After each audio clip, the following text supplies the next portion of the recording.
Okay, so it gives me great pleasure to introduce our speaker for today, extending the theme of work in the environmental area. So I hand over to Peter Craigmore on home state. Thank you, and thanks for the invite. And how are we all doing? Good? This is collaborative. I don't give talks by myself, so yeah, you have to get used to this. So. And I already warned that I would wander, so they said that wasn't a problem. So just be aware, but that's okay. So probably it's worth saying there's too much to say in 1 hour here. So I've got things up online as well. So if you want to read along for some of the later stuff, then you can certainly get to it too. What I wanted to do was to try and take a few things that I thought about, but also to give a bit of a review to give you some context about spatial non-stationarity. So over the last few weeks, you've heard a lot about time series non-stationarity and local stationarity. And I wanted to give some perspectives on how that worked for spatial as well, okay? Because the actual ideas are a bit different. So there's certainly some people in the audience I know who probably know this stuff just as well or even better than I do, but so they feel free to correct me. Mark, you know, you're one of those, yes. So it's a talk in 2 parts, although, as I said, if I've got too much, it may just be a talk in 1 part, yes, but we shall see how we go. And so, as I said, I wanted to talk about spatial non-stationarity and think about how that applies to environmental applications. So just to get you excited and thinking about this, let's talk about some applications first of all. So the first one is in the study of particulate matter, and this example here is over Glasgow, so this was with a master's student who's now working for the Scottish Government, and Marion Scott at the University of Glasgow.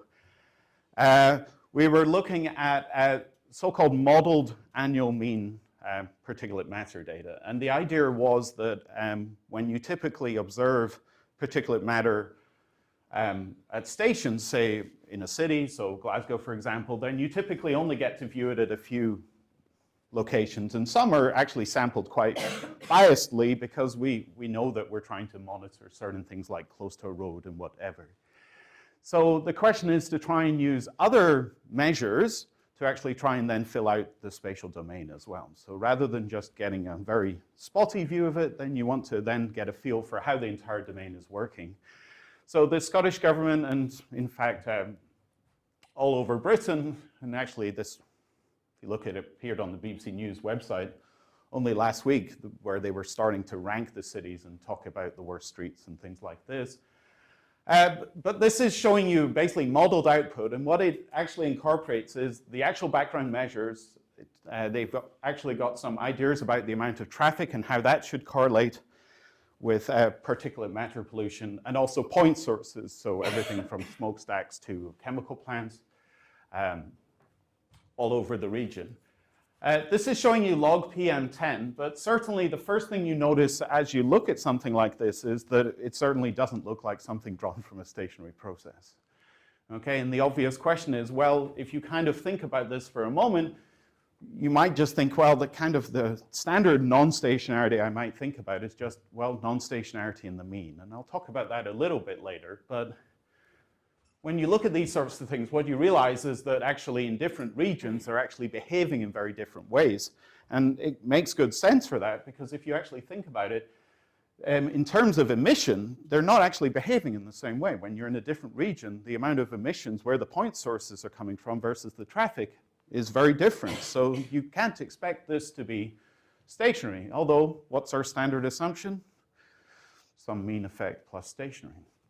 So that should give you some feeling for one reason you might want to consider non-stationary. Another example is looking at arsenic in soils. So we had a project looking at trying to link ambient sources of arsenic, for example. We looked at other metals as well, but ambient sources of arsenic to basically human health.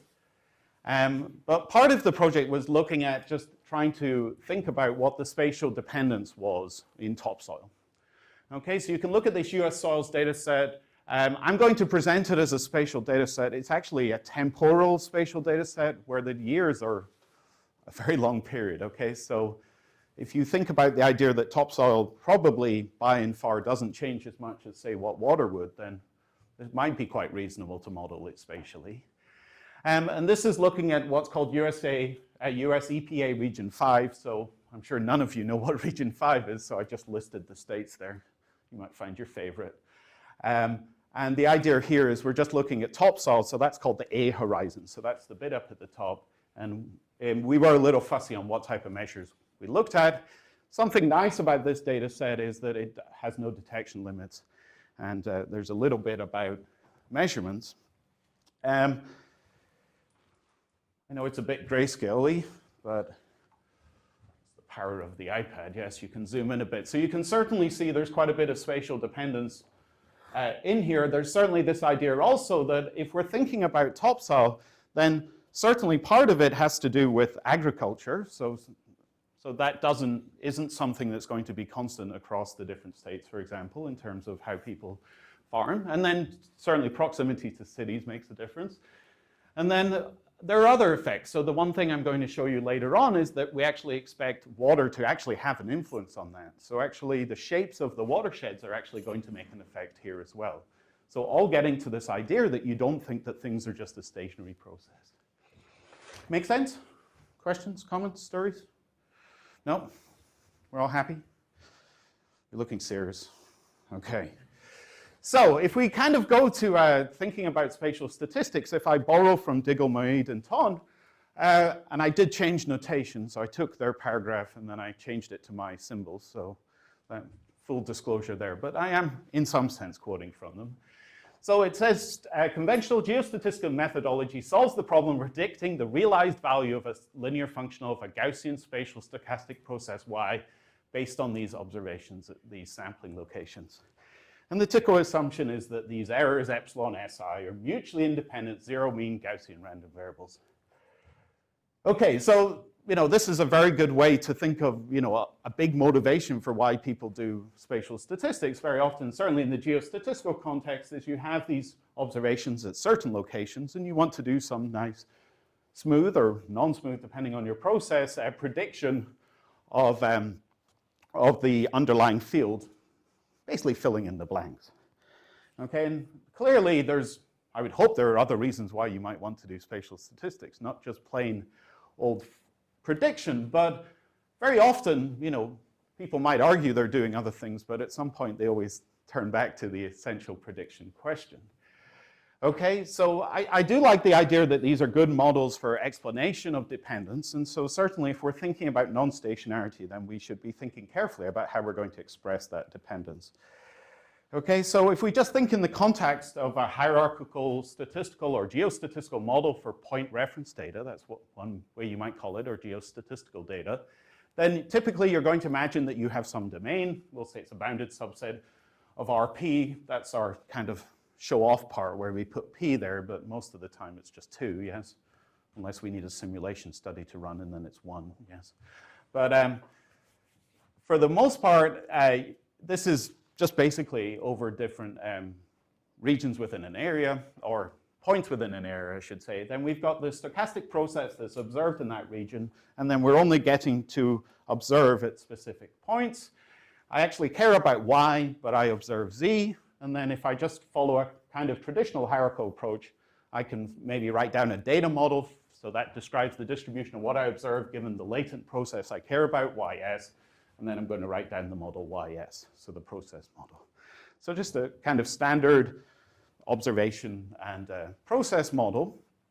And you can turn this back into the epsilon SI for some cases, as I wrote before. So most common assumption, of course, so what I'm going to do is sweep the data. There's absolutely no time in this model. So I'm going to do entirely spatial today, but the ideas to space-time are pretty natural. Although I did say to someone this morning, it certainly helps to have expertise in time series and a bit of spatial and then try to see how the two blend together. But the world is still a little biased. You can tell who did what first, yes? We're not really still creating space-time people yet. Do you think, Mark? Not yet. They're still, it's obvious where they came from first, yes? So what I'm going to do here is I'm going to talk about data models and then completely sweep the data away, okay? So this is it. This is the data, and then for a while we're just going to talk about models for Y. Okay, so the most common one is just exactly as Diggle et al. Said, is just to consider the ZIs or IID centered on that latent true process YSI with some measurement error. And certainly there's generalizations of that. We're getting more and more comfortable, although it's still hard to specify the models, with thinking of non-stationarities even in the data observing. So for example, if I'm following satellites going around the world, that's actually, when you get an observation at a given location, that's actually a data product.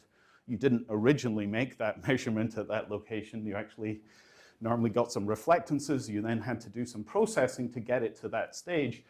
So in that sense, you might think that the measurement error isn't just the same sigma squared at every location. So there are more complicated situations you can think about. But most of the time, this is what the model ends up being. And if you follow Diggle et al., and it's worth saying that probably this idea was in the literature long before we even got to geostatistics. If you go back to the Cox model, this idea is there. Just draw it from an exponential family. So those are the kind of classical sorts of ways that we think about data being generated. I'm not saying that's every way, but it just gives you a feeling for where the Y might be hiding, and then the question is how we can write down a model for Y. Okay, so that leads us on to Y. Without loss of generality, I'm going to just say it's a Gaussian process, okay? And so there are certainly nice extensions to other processes. I'll give you some references later. But I don't even honestly care so much at the moment that it's Gaussian or not. I'm just going to worry about the mean and the covariance structure. Okay, so we've got a mean function that varies in space, and then we have a covariance function that's indexed by two locations. Yes, location S and S primed. And because it's a covariance function, it has to be symmetric. So if I change the arguments, then I'm going to get the same covariance. And it has to be non-negative definite or positive definite, depending on what you decide. And in fact, that's all we need. Okay, whoa, come back. If I talk to the slides, it listens to me quicker. So that's the important part. And when we're thinking about these sorts of things, the actual existence of processes all rotate around this exact fact. So that's Bochner's theorem. So this is ultimately what we care about. And the interesting thing is when you become non-stationary is how you actually guarantee that.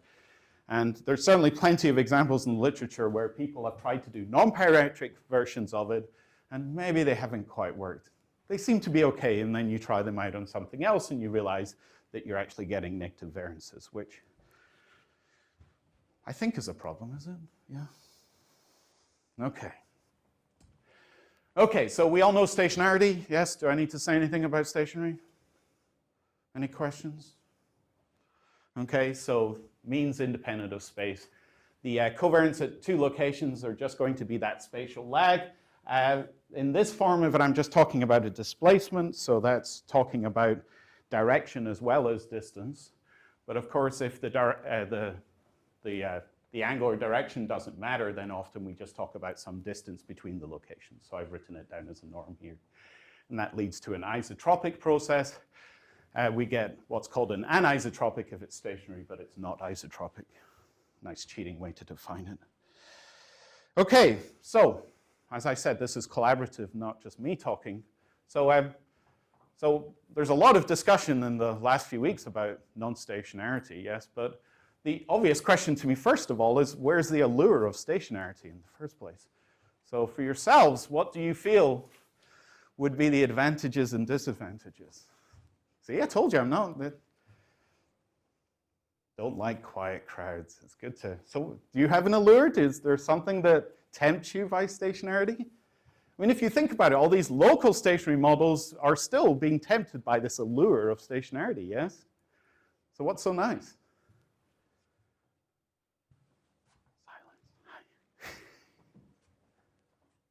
Nothing? Silence? Yeah, come on. You get sort of a real sample. Real sample? Anything else? Convenience? What else? There's a dream, yeah. Nice theory, yes. Estimate parameters based on single realizations. Yeah, estimate parameters.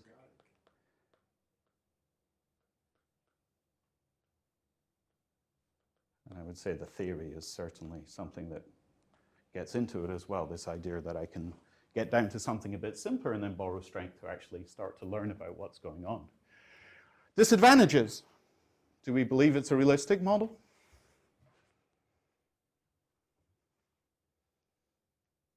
So realism could be an obvious question. Anything else? Well, you could just take a lot of these things and think of the opposite, yes? So it just might be hard to estimate or even write down models.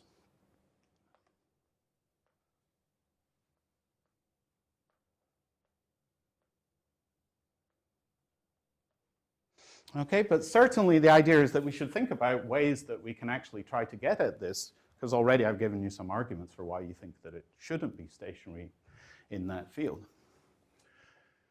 Okay, so I mean, if we're doing intro classes, probably the easiest way that people start at is just to say, well, give me some covariates, and then I'm going to just capture that non-stationarity in the mean. So I'll just throw in some covariates. Okay, probably the easiest version would just be some simple functions of those location parameters, and then off you go. People adapt it more generally and think of basis functions, so wavelets a common example, although slightly less common in certainly the spatial context compared to time series. A very interesting one is thin plate splines, and that's interesting for the simple idea that if you set things up right, you can actually get a correspondence between thin plate splines and kriging. You do have to play quite a bit with the actual penalty term that you get in there to get the correspondence right. But if I have my references right, certainly Kent and Marty were the ones to talk about it first, but I do like Nitschke's book chapter because it really goes through things one at a time just so that you can work it out.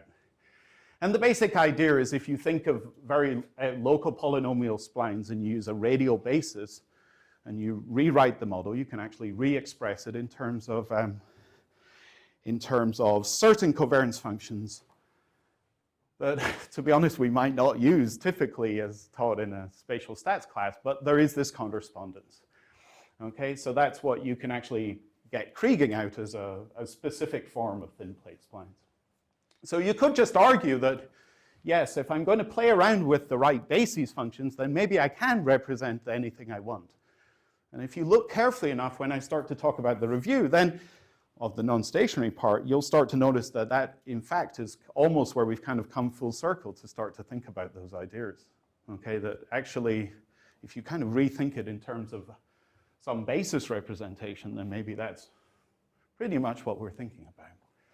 Okay, getting on to change points for a minute. So the simplest change point models for the mean are just us thinking about covariates with step functions. Okay, so it could just be, you know, that things happen this way at that part and this way at that part, and I can capture that. And I might call that a Haar basis, but ultimately it's just a step function, or a Haar wavelet, I should say. So that allows for these sorts of ideas.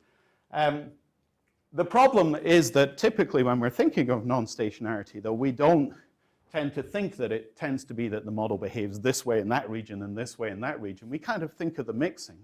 So if I go back to the example at the start where I was talking about pollution, okay, we have certain point sources coming here, certain point sources coming here, and as they mix together, that's what generates the non-stationarity. But you don't magically think that as soon as I jump on a location that I change states to something else,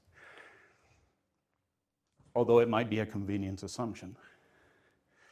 Okay, so I would say that non-stationary covariance structures are an area of very active interest. I think it kind of got kick-started more because of people talking about massive data sets, and so some of it is also out of convenience as well, I would argue, but let's talk about it. Remember, we have to have it symmetric and non-negative definite, and so you'll see that the majority of the approaches are constructive. Okay, the idea is you start with something you know its properties of, and then you prove that through that transformation, you're going to get something that is well behaved. Okay, and again, this gets around this issue that I was saying, that if you try to take a very non-parametric approach, you can get into trouble very quickly and end up with structures that are not positive definite or non-negative definite. So probably the one that really got people started was Sampson and Gutarp, although there are some earlier papers, well, actually an earlier paper by Sampson kind of setting this out in a simpler situation, but really the reference people talk about are Sampson and Gutarp. And the first example of it is kind of almost, in some sense, the hardest example as well. It's called the deformation idea. But the basic starting point is that you start with a stationary process. Okay, so as I said, it's a construction view. You start with a stationary process, and what we're going to do is we're going to transform the spatial locations. Okay, so rather than messing around with the process per se, we're just going to say, I'm just going to move the locations. Okay, and now I have to do that in some smooth way, and that's what's going to generate me the non-stationarity. Okay, so I'm going to go with later notation in the papers, but we'll just say that the deformation is D, and it has to be bijective so we can map between them. It has to be bidifferentiable so you get smoothness in both spatial directions, say for 2D. And all we're going to do is we're going to start with that stationary process, and then we're just going to deform the location. So I'm going to transform the S's, I'm going to transform the S primes. And that's going to generate my covariance structure for the power of the iPad. Typo time. Boop, ding, for Y. You keep track, okay? Any more Z's there? They should be there. Right, now the problem is that it's difficult, and as you go through the sequences of papers, there's actually more papers, I'm going to revisit this in a minute, but we're going to hit about 2004. It becomes really hard, and the issue is that, number one, at the start, people basically tried to do a kind of smoothing spline approach to setting up these D functions. And they're not the easiest thing to estimate, and the basic problem that can happen is that you can actually start to warp space so that you actually get locations being on top of one another or inverted round. So you may start with this nice arrangement and then it pulls itself round. And the problem is at that point, then you can actually have problems with having perfectly correlated sites, for example, on top of each other. So the basic problem was trying to think about ways that could actually try to get around that. The other thing was that it just wasn't very convenient to estimate these things. And so a lot of the progression of the literature has been trying to think of other ways to talk about the deformation. So one approach that's very popular, so Guttert, Meyering, Sampson, and Schmidt and O'Hagan actually say, well, why don't we think of this actually, the D, as another statistical process? Actually write that down as a Gaussian process, and then use that to estimate. And actually, well, we know that's actually equivalent to thinking about splines, yes? I just told you then. But it actually, in terms of inference, ends up being easier. It doesn't get you away from this idea that you can still get space being deformed in strange ways. So you do have to be very careful with this. There's another warning about all of this. I would challenge you to find statistical R packages that implement any of this very well. And the question is you won't. So a problem, there are lots of people who know about these things, but as to general software packages you can pick up and go, okay, go do my deformation, you won't find it. So that's a bit of a challenge. So I'll follow Damien et al.'s example, and just to show you an idea of a deformation, I'm not going to go through the analysis. So they had 10-day aggregated precipitation records, they log transformed it and detrended. And the basic idea is if you now imagine that this is original space, okay, and I should be careful there. This is the space where the stationarity is defined. Okay, then the idea is we're now going to take that space and then we're going to deform it into something else. And so as you can see, what we're seeing is these locations here are being pushed much closer together, and then these ones are being spaced out further apart. So for example, actually 71 and 75 are quite similar. Look, 1 and 5 have now been pushed closer together. And so you can see as you move around the space, then that non-stationarity is being pulled out just by the fact of me moving where the dependence was, yes? Because everything was stationary before, it only depended how far away I was, maybe the direction, but in this example, it's just how far away I am. In this case, then I'm creating this non-stationarity. One point that's worth making about this is if you look at it and think about it, it's not the easiest thing to visualize, yes? So as you're going through this and thinking about this, there's kind of two parts to it. Because I'm moving the locations, then I've already got to start thinking about how I interpret the locations first, and then I'm going to see what the effect is upon the covariance. So it's not a very easy thing to visualize, okay? And so as people went on, then they hinged on to something else instead. And it's probably safe to say that the way to explain what other people hinged on to is a convolution approach. This has certain parallels with what's done in time series, the idea being that you basically have, you can basically represent your time series in terms of some infinite moving average and then allow the moving average to move in time. So you can kind of think of that as being the context here for spatial dependence as well. So Dave Higdon certainly has been a big part of this, certainly at the start, and people have run with it ever since. But it's a very simple idea. We're going to start with a Gaussian white noise process. You might worry about that just for certain processes, but let's not push that for the minute. And the idea is we're basically going to take that process and we're just going to smooth it with a kernel, okay? So that's the simplest idea.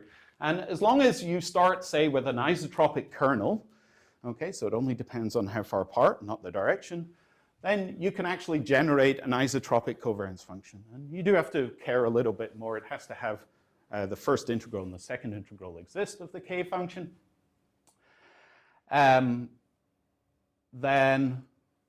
you can get stationarity. But this is a talk about non-stationarity, not stationarity. So how do we change it? Well, if we just think of this idea, in time series, this might be a moving average with your white noise, then the basic point is you then want to let this vary in space as well. So we're going to take that k function and now index it with a little s, so that we can now, as we move around space, mess around with the kernels, so that as you smoothly move, or non-smoothly, I guess, if you wanted some abrupt changes, you can actually start to embed some non-stationarity in there. Okay, so Barry and Verhoef talked about this in the context.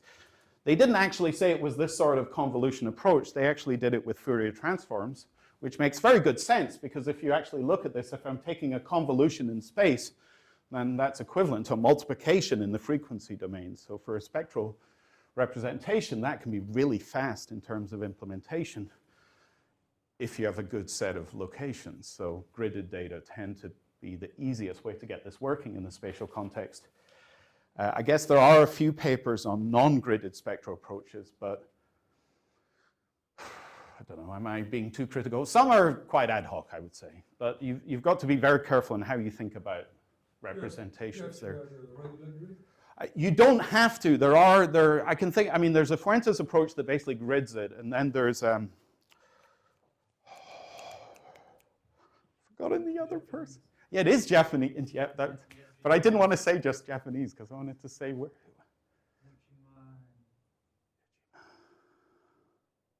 Yomutsu, is it? No, yeah. Oh, he did. Okay, so you all know about it. Those who were there last week, yes, you all had that memorized. Okay, so there are these approaches, and that one.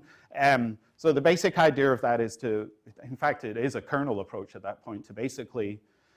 So if you're going to do spectral analysis in a spatial context, probably the way to do it is you first of all have to do the density estimate to first of all understand where the spatial locations are, and then the second stage of it is to understand how the process, how you estimate the spectrum relative to the density of points that you've got in the field. And that's how the paper works.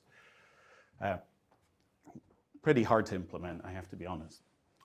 Okay, so that was Barry and Verhoef. Higdon said, look, let's just take these kernel functions and then just make them move around in S. Okay, he said something more. He said, well, integrals are nice, but it's way quicker to actually just do a discrete sum. So why don't we just approximate it using a set of basis points or nodes? And when we start to think of this word nodes, I've snuck that in here. He just called it basis points. Then it really gets you to think about that a lot of approaches that people now think about are more about trying to embed a more complicated non-stationary structure in something simpler. Okay, so if I kind of think of my knots as tying down a certain spatial structure, and then I'm going to use other functions to try and encapsulate a certain spatial structure, and then allow other functions to then give me the non-stationarity that I want. Again, a constructionist view. Okay, so people have run with this, and you can actually take this version of it and re-express it into lots of different ways. So it's very easy just to take the slew of papers. There's no way, I'm just giving you the first ones, and you could even argue these are the first. I know at the first point there's also something called reduced rank as well, which was before this. But the basic idea is you can mess with what you're doing in the construction. So the first one would be, if I take the K function, replace that just with a spatial basis, okay, then I'm trying to take something in a smaller domain and then pull it up to a bigger domain. So that's called fixed rank kriging is one version of it. If I replace the K function in such a way, and I'm being a little sparse with detail at this point, you basically set it up so that when you define it at the knots, you're doing the exact kriging estimate. So you actually set up the process so that it comes out to be the answer as if you were doing the kriging at that location, so the spatial prediction. So the obvious reason why you might want to do that is it's very fast.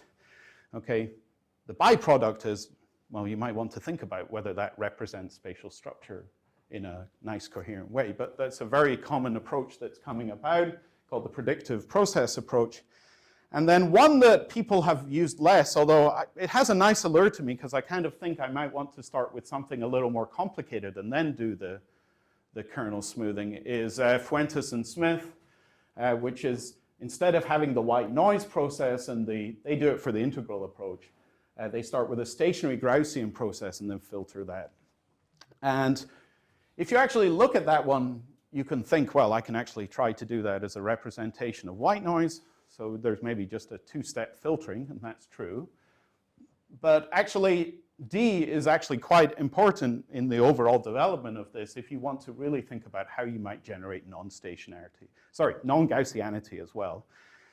Because then at that point, the real idea is that what you want to do is you basically want to think about smoothing certain processes. And if you move away from a Gaussian process, say I'm now smoothing a Dirichlet process, then you can actually get to non-Gaussian models as well. Okay, so those are kind of, when people were going through it, you kind of, well, let's go back. So if you kind of see, a lot of these papers are, what, 2004 up to about 2008 or so, including the major developments of the convolution. And then there's a little break. What's the break for, do you know? So there's people still writing papers, but it's quiet. So what are they writing papers about? Space-time.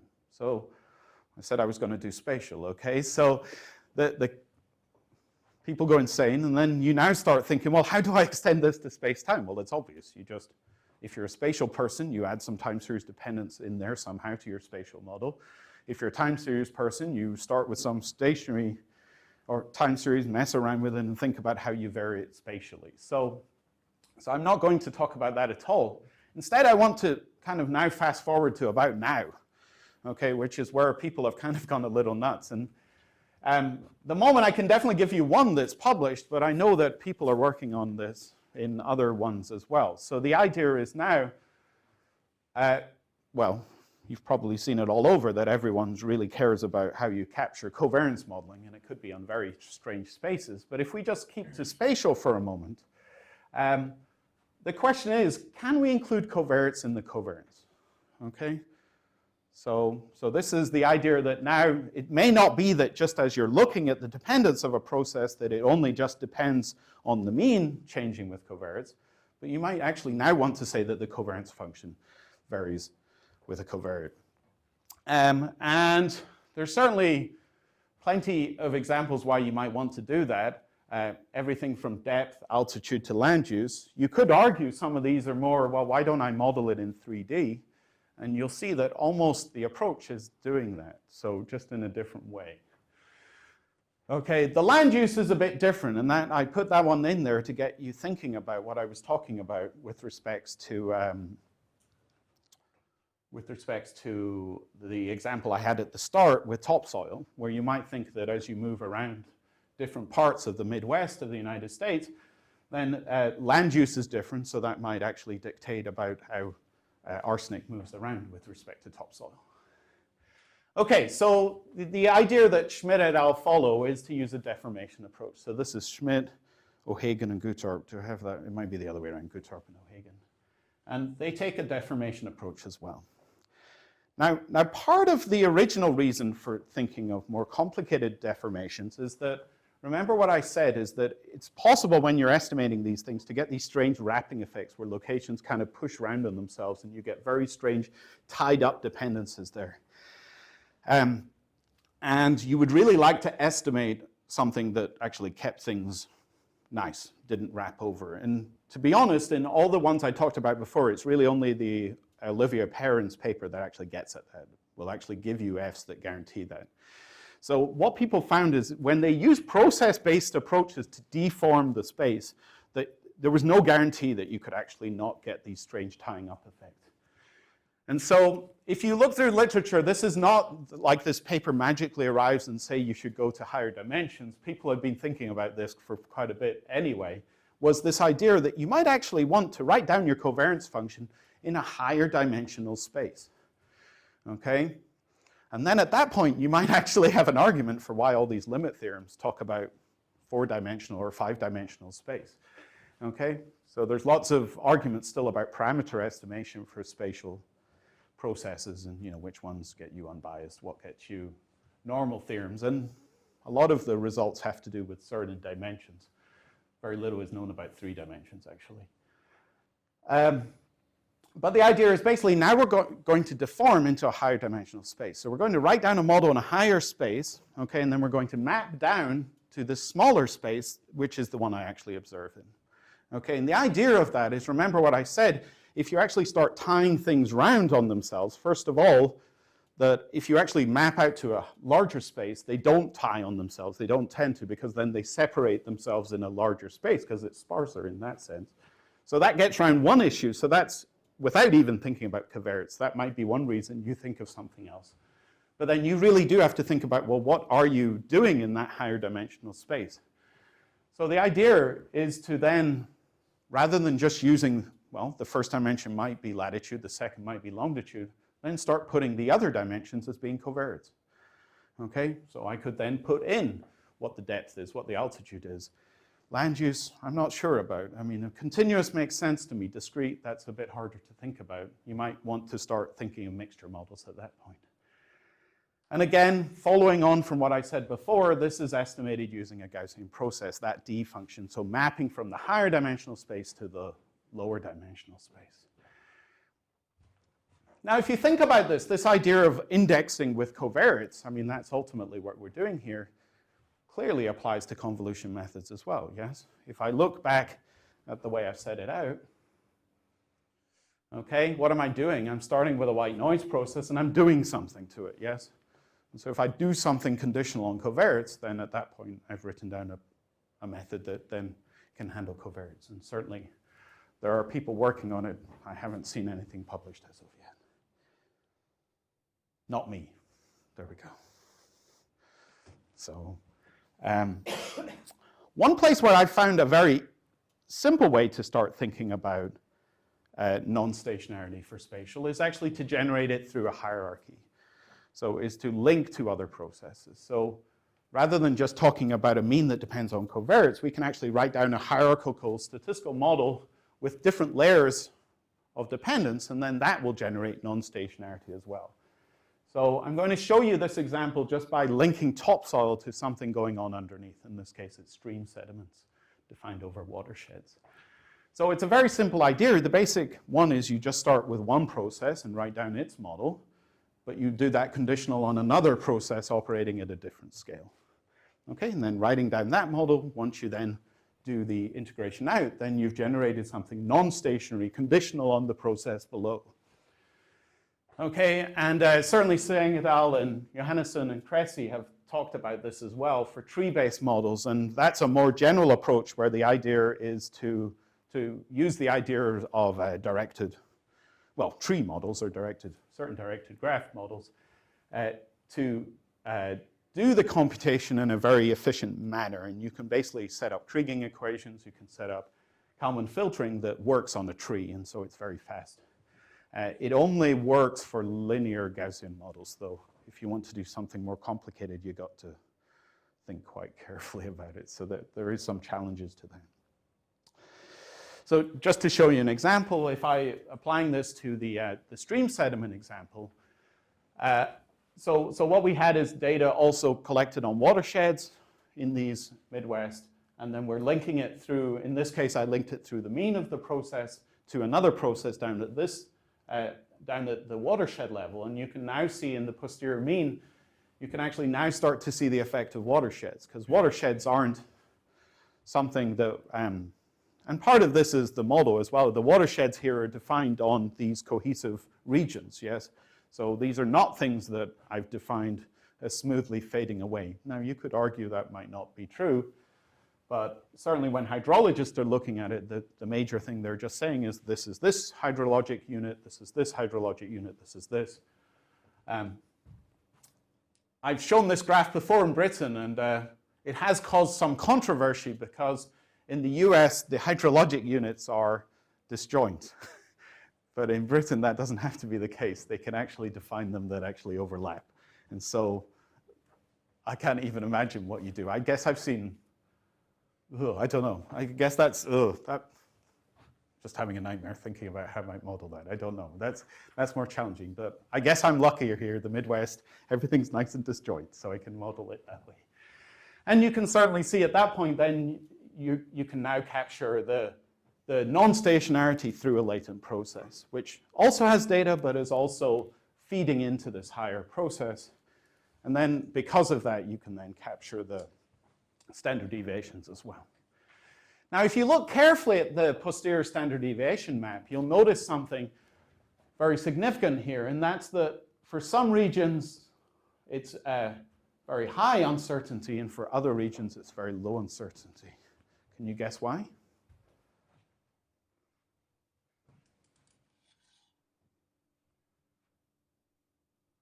So the hierarchical model captures this very nicely. The point is that people don't do very good surveys of stream sediments, okay? So in some regions, we have very accurate and very good measurements of what's going on. Even here, if you look here, then there are a lot of measurements within a watershed. Other regions, there's just hardly any measurements made at all.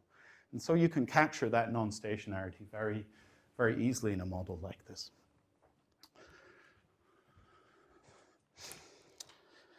Okay, so borrowing from yesterday, yes, of opportunities, yes.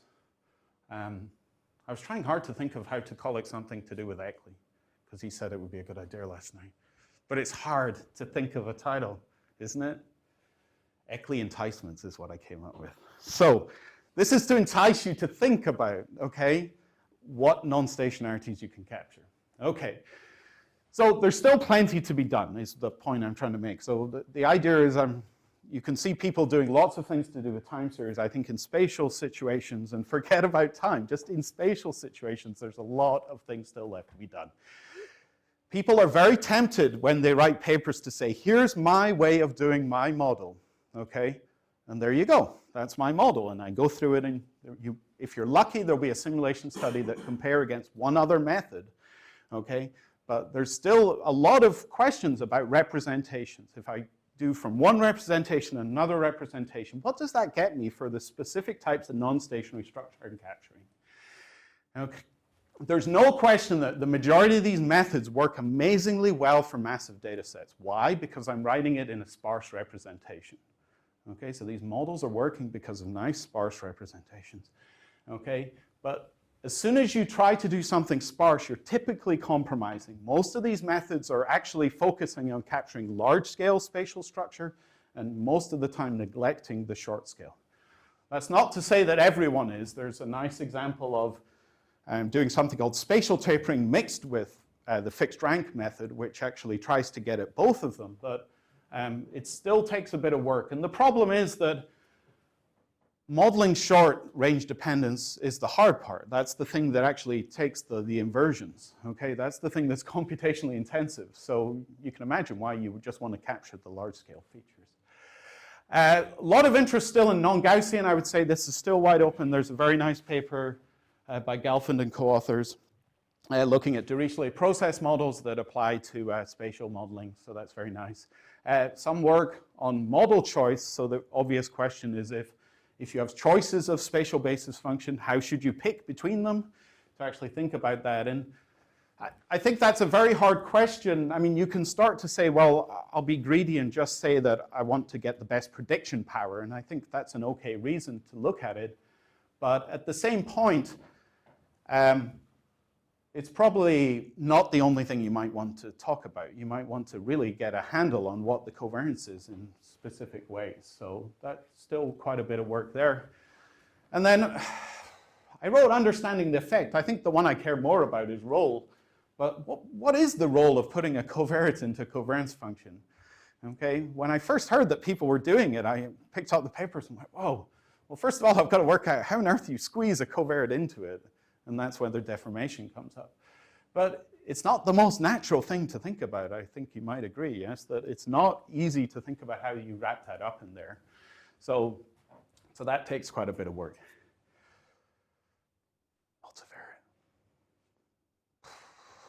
Very hard. There just aren't a lot of models unless you make a lot of simplifying assumptions, okay? There are lots of models, but most of them make very simplifying assumptions. So there are some work on multivariate Matern processes, and I guess you could think about convolving them to actually get some interesting non-stationaries. There's lots of work done on what's called linear models of co-regionalization, this idea that you start with a process and you kind of have a way to map to multivariate, and then you mix the two together, and that seems to work well in some situations, in others, not so much. But I think there's still work to be done. I'm not saying that I've solved the problem, so it's definitely an opportunity, okay? So think carefully about that. Okay, what time are we at? When did we start? 25 to. Thank you. So this was my warning that I wouldn't have any time to talk about the next thing. So I'm going to give you a little taster of something that we've looked at. This is a few years ago now, but there's something interesting about it, and maybe not for the reason I'm talking about it. And so the idea is that very often when we're thinking about, so I'm changing tack, this is the exceedance part. So when you're thinking about change points or you're thinking about non-stationarity, maybe sometimes the question isn't so much about that, but actually thinking about what is it that you actually might want to look at that's changing, okay? So actually trying to identify something. And when we're thinking about pollution or we're thinking about certain environmental or temperatures or in a spatial context, it might be more natural to actually start to think about hotspots or exceedance regions. So these are areas for which you're exceeding a certain value, okay? So certainly if you've got basically a chemical spill and you're trying to then decide which regions you should spend all your money to actually try and clean it up, okay, so environmental remediation, then the obvious question is how would you do it? And a secondary question might be, well, what should you actually use as your measure of exceeding by how much? So the standard approach to doing this, and you'll see this lots of times, and it doesn't matter if you're Bayesian or frequentist in this, is that you just write down a model, you do your analysis, you get some Krieg prediction of what's going on, okay, and then you plug in that predictor into your exceedance. So let me just show you how you might, let's ignore that for a minute, how you might define an exceedance. So what we're going to do is just pick out the points in a certain region such that the process is observed is larger than some value k. Okay, so it's as simple as that. Okay, well, the obvious issue is if k is round about the mean, yes, then probably just plugging in a Kriging estimate is just fine, yes, because you're actually estimating the mean. But as k and k gets larger, what's the problem? Well, you've got a Kriging estimator. What does a Kriging do? It smooths, yes? So what happens to the peaks? Yeah? It's like I go to Ben Nevis, yes? And then I start hacking off the top of it, yes? It starts pulling it down. Okay, and then I go to the valleys and then it starts pulling it up, yes? So in fact, what's going to happen if I really care about this question about getting at exceedances? Well, I'm going to mess up, haven't I, if I just plug in a Kriging estimate, because what I'm going to do is I'm going to end up not estimating all the parts I should have estimated. Or if the process is low in the part, then I'm going to actually not put enough in. So the question is, how do you predict these regions based on data. Okay, now yesterday when we were talking about the wind production question, there was a lot of discussion about whether you get at modeling wind speeds or whether you get at modeling wind power. Okay, but there was another question hidden at the back there, wasn't there? What was the other one? The other one was, well, that's what you're doing your statistical modeling in, but the actual answer at the very end was there's a cost function involved, yes? There's some loss, okay, by making your decisions with whatever you're doing with wind power.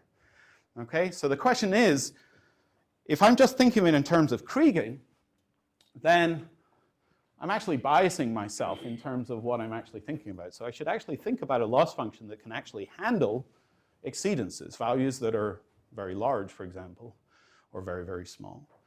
Okay, so if we think about the issue there, if I now try and think about it in a Bayesian estimation problem and think of loss functions, this is bringing nightmares to me now. So my first day in Cambridge, sitting in the master's program, first day, first lecture, loss functions. Had I seen a loss function before in my life? No, that's not what we did in undergrad. I'm going, what on earth is this? Decisions, actions, what am I doing here? So to come full circle, now I'm going to talk about loss functions, but I never made friends with a book so quickly as Ferguson. Ferguson became my friend within seconds. Someone said, I said, I need help, and they said, Ferguson. I went, okay, Ferguson, take it out the library, no one else gets it, right? So the idea is to think about, if I'm looking at spatial sets, how am I going to actually do a loss, okay, to think about how I might identify the sets. And all I'll convince you of is where the loss comes from, and that's all the time I'll have, and if you feel interested about it, have a look. So the first question is, where are we going to get a loss function from? Well, one way you might think about it is, well, it might be easier if I can actually start with a metric and adapt it so I can use it for a loss. Okay, so if I have a metric on some set, it's non-negativity symmetric and triangle equality, I'm going to have a loss function. So I've got a parameter and some action. It tells me how much loss I'm going to get. Just to set things up, theta is the parameter space, A is the action space, assumed to contain theta. Well, as soon as you assume the loss function is non-negative and that L theta theta is 0, then you can use a metric. So if you make that assumption, then you can use a metric as a loss function. So the obvious question is there a metric out there that I can use to actually start to compare exceedance sets? That's the question, okay? And the answer is yes, because very smart people for a long time have been doing shape analysis. Okay, if I have one shape and I have another shape, I actually want to compare what those two shapes are. I've got to say, well, here's some region, here's another region. I've got to compare what those two regions look like, and there are loss functions out there. Okay, so if you think of the exceedance question, it's really just asking whether or not I'm above or below. Yes, so that's the question. So I could turn that into a binary problem, just turning pixels off and on, and that's how this started. So it's spatial domain. I've got a function that maps from locations into 0 and 1. I'm going to call the foreground set is just those for which the function, so the foreground for a binary image or this function f is just those for which f of s equals 1. And we'll say that omega is the set of all possible regions. Okay, then you can see that me writing down an exceedant region is equivalent to just saying I want the function f to be this indicator function. Okay? And the game plan, very American way of saying things, is got to get ready for the Super Bowl. Yeah, so don't know how you watch it. BBC? BBC, maybe. Right. So metric for binary images as a loss function to predict. So what we're going to do is basically by viewing these as binary images, I can then create two images, and then by thinking of that metric that I can define, I'm then going to try and minimize that loss to do my prediction. So Baddeley's metric's a very commonly used one for image analysis or for shape analysis. And the basic idea is if I give you two sets, here are two simple sets, I'm trying to work out the discrepancy between two sets. Now, as you can see, it's not the easiest of expressions to work with, yes? So we've got a bit of integral, a bit of areas. It's to power p, so we've got different smoothness terms, losses. There's a taper function u and a distance function g. So there's a lot going on here. So if I kind of pick away at places, the first bit is the d. So if you notice, what I'm going to do is I'm going to cycle through each spatial location. And for each s, I'm going to then measure the minimum distance between the g, say, and that s. Okay, so that's the d part. Okay, there's a bit of adjustment you have to make if this set is empty, but let's not worry about that. We're then going to play around with a bounded concave function, and this is basically going to give us some weight on what distances are more important to you. Okay, so if you're trying to measure the distance between sets, we're actually going to think carefully about over what distances things matter. Now, that's probably not a surprise if you're thinking of spatial statistics, because if I have a very non-correlated process, then I might not care about looking very far to actually learn about differences in sets. If I have more spatial dependence, I actually might want to look further. So this should actually correlate with how much dependence there is. So there is a bit of work to do there. And the way that people tend to do this is they actually rewrite the u function as being a tapered distance function. So it basically sets up a distance between two locations in the sets and then tapers it. So once you get beyond a certain distance, you can you set it to the minimum possible.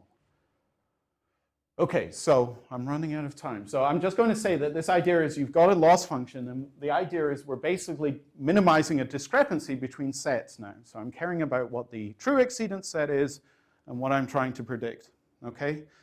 So now I'm trying to do that problem there. This is an L2 type measure that I'm using, but you could change it depending on what you've done. We haven't experimented with that. But the basic idea is the more different the two sets are, the larger the loss. And so the obvious question is to try and minimize this loss to then produce some prediction, which is lots of fun. The one nice thing about doing it on an iPad is you don't have sticker shock, yes? You know, you sit down at the start of a talk and you look, the first thing you do is you look at the title, yes? What's the second thing you do? Because everyone else is using Beamer, yes? Second thing you do is look at down here, yes? And it says there's 300 slides that the person has to go through, yes? And they're at slide 1, yes? And you go, okay, here we go. So I'm just going to cheat. I'm going to go to the example, yes? And what I'm going to show here is just looking at yearly averages of 2-meter air temperatures from 1980 to 1999. And the basic idea is we're going to look at the average change from the 90s relative to the 80s. So a little old, but we had another one where people had done testing of this so we could compare. And the basic idea is to try and look at certain ones in above a certain quantile. And I haven't said how you estimate the quantile. But the basic strategy is that, for example, if you're looking at a certain spatial quantile, say the 0.9, if I've got this straight, the truth is C.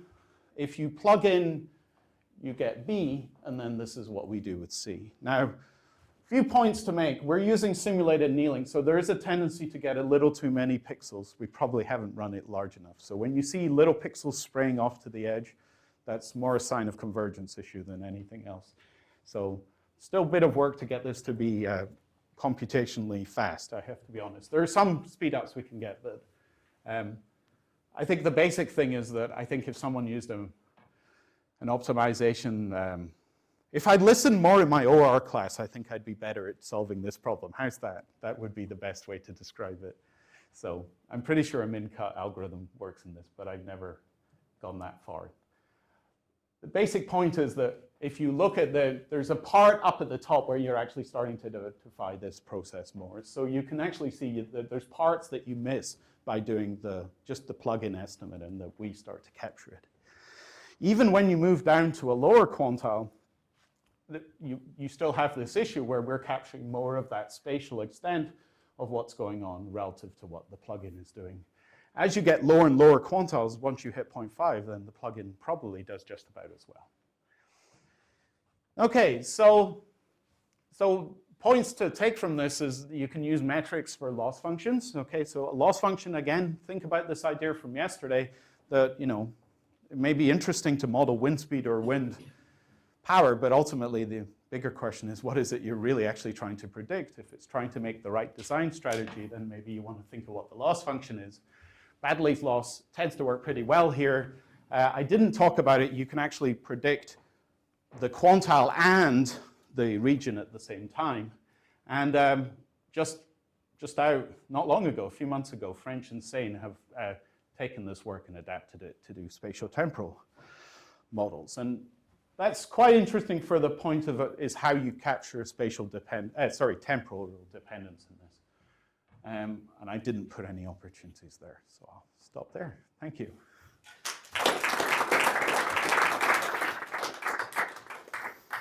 So time for a couple of questions or comments at all? Yeah. In your discussion of deformation, you didn't mention recent work by Mark Coram and Ethan Andrus. Are you familiar with it? No. So I'd love to. No. Do you know what they've done? Um, Sorry. No, but I think they use, in 2 dimensions, I think they use conformable transformations. Okay. And that prevents some of this, yeah. So I mean, certainly a lot of these, the manifold type methods that are going on at the moment is probably very applicable to what's going on. I'd also say, given their own personal inclinations, I can't imagine that they haven't produced software. That's true, yeah, which would be completely opposite to most spatial temporal people. Yes, that's true. Yeah, I don't know much about manifold learning, which certainly would go into these sorts of areas. And I mean, at the moment, there's a huge interest in non-parametric covariance estimation. And, you know, I don't think it's my feeling, I don't know, other people correct me if I'm wrong, that, you know, the 2 areas have really talked to each other, you know, what's been done in spatial versus the others. But I'd love to be wrong in that. I'd love to hear stories. No, you're just putting your head out. Richard, do you know? No, not sure. Talking. No, so there's an opportunity. Yeah. On a vaguely, this might be a silly question, it's vaguely related to the last one. What happens if your space isn't rectangular? So if you're modelling a river, Yep. and there's a bend in the river, and actually the distance between 2 points. Yeah, go so along the river. yeah, so most people go to the Verhoef method, which is typically to set up, I mean, in some sense, it's like the knot-in, is basically to set up a directed graph structure down the river and then put the spatial structure that way. That works pretty well. I bumped into some people who were actually experts on positive definite functions in Glasgow University last year, and they were really excited about modeling anything, or not, they were not excited about modeling. They wanted theories, but there's actually a lot of work on trying to actually look at abstract structures and try to actually produce positive definite functions on those. And they're even interested on variogram functions, although they had a very fancy name for it. So I think, I mean, there's probably opportunities there, you know, for people to actually think of when you observe covariances in very different spaces, how you might actually map those in. There's a big interest in spheres at the moment as well. On this defining a loss function for exceedances. Yeah. Well, your analogy with football game made me think that the football game, the guy that scores more points wins. It doesn't make any difference whether it's 60-0 That is true, yeah. by 1 point. Yeah.